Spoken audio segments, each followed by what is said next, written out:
Posisi cadangan devisa Indonesia pada akhir April 2022 turun dari sebelumnya 139,1 miliar dolar Amerika menjadi 135,7 miliar dolar Amerika. Ini menjadi posisi CADEV paling kecil sepanjang bulan berjalan pada tahun 2022. Penurunan posisi cadangan devisa itu dipengaruhi oleh kebutuhan pembayaran utang luar negeri pemerintah dan antisipasi kebutuhan likuiditas falas sejalan dengan meningkatnya aktivitas perekonomian.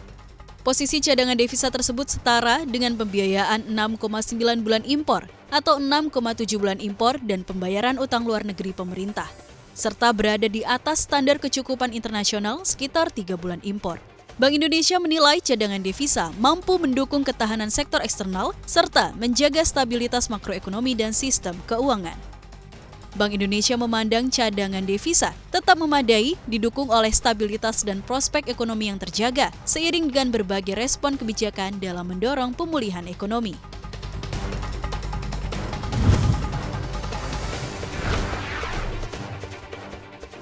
Mata uang rupiah bergerak melemah sehingga menyentuh level terlemah dalam 1,5 tahun terakhir. Sepanjang pekan ini, rupiah hanya mampu menguat pada awal perdagangan saja, namun selalu berakhir melemah atau stagnan. Pada pembukaan perdagangan hari ini, rupiah sempat menguat tipis 0,03% sebelum akhirnya melemah 0,21% ke level 14.625 per dolar Amerika. Perjalanan selama 3 bulan terakhir, pelemahan rupiah terlihat konsisten. Bank Indonesia pun buka suara soal mata uang Garuda. Bank Sentral menyebutkan pihaknya akan mengintervensi pasar jika pelemahan rupiah semakin dalam.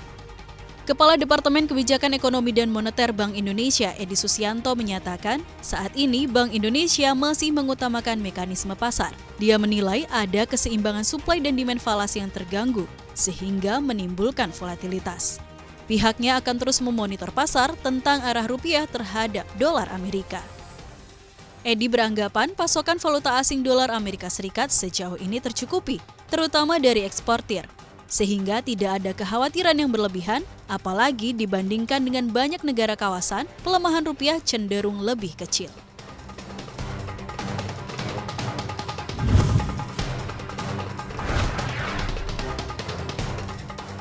Terhitung 3 hari sejak dilarang ekspor per 28 April, pemerintah kehilangan penerimaan bea keluar atau BK hingga 215,77 miliar rupiah.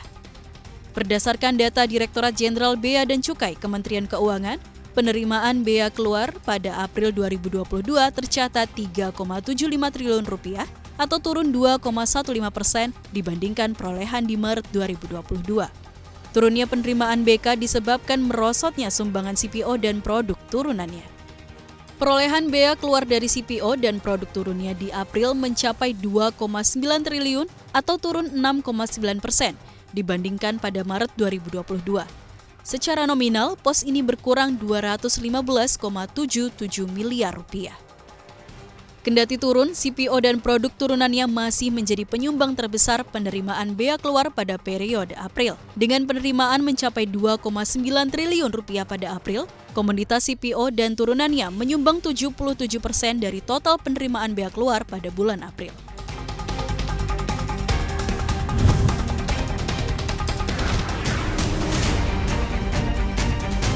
Dalam pertemuan di Washington DC, Amerika Serikat, Presiden Indonesia Joko Widodo bertemu dengan sejumlah pemimpin ASEAN dan para pengusaha. Dalam lawatan tersebut, Jokowi mengajak kerjasama yang konkret dan menguntungkan dengan Indonesia. Sejumlah perusahaan besar seperti Google, Chevron, Qualcomm, ConocoPhillips, hingga Boeing diajak untuk berinvestasi di Indonesia. Jokowi menekankan potensi kekuatan Indonesia dalam penyediaan bahan baku industri, penyediaan energi hijau, dan ekonomi digital. Selain itu, menurut Jokowi, Indonesia juga kaya akan bahan tambang seperti tembaga dan bauksit untuk aluminium yang akan menjadi tulang punggung industri energi baru dan terbarukan, termasuk baterai litium dan mobil listrik. Bukan hanya itu, Indonesia juga sangat kaya dengan potensi energi hijau. Pembangkit listrik tenaga hidro, surya, dan geotermal sangat berlimpah.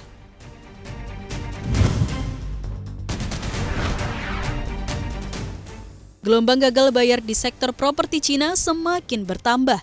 Kini giliran Sunak China yang melewatkan pembayaran kupon pada obligasi luar negeri senilai 742 juta dolar Amerika atau 10,8 triliun rupiah.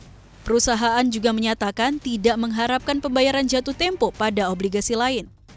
Reuters mengutip sumber yang mengetahui hal ini menuliskan, Sunak sedang mempertimbangkan melakukan restrukturisasi utang luar negeri dalam rangka memperpanjang pembayaran. Selain itu, Sunak juga dalam pembicaraan dengan entitas milik negara mengenai investasi strategis di perusahaan. Sayangnya, Sunak belum mengomentari masalah ini. Perusahaan mengonfirmasikan telah melewati tenggat waktu untuk membayar bunga 29,5 juta dolar Amerika atau sekitar 432 miliar rupiah pada obligasi Oktober 2023 yang harusnya dilunasi bulan lalu. Selain itu, 3 obligasi lainnya senilai 75,3 juta dolar Amerika atau 1,1 triliun rupiah yang jatuh tempo bulan lalu nampaknya tidak akan dibayar sebelum 30 hari. Sebelumnya, sektor properti di Cina dihantam gelombang gagal bayar mulai dari Evergrande Group dan Kaisa Group. Zhongliang Holding juga jadi perusahaan terbaru yang meminta perpanjangan pembayaran. Sektor ini harus merasakan tekanan tambahan karena adanya lockdown akibat COVID-19 di seluruh negeri.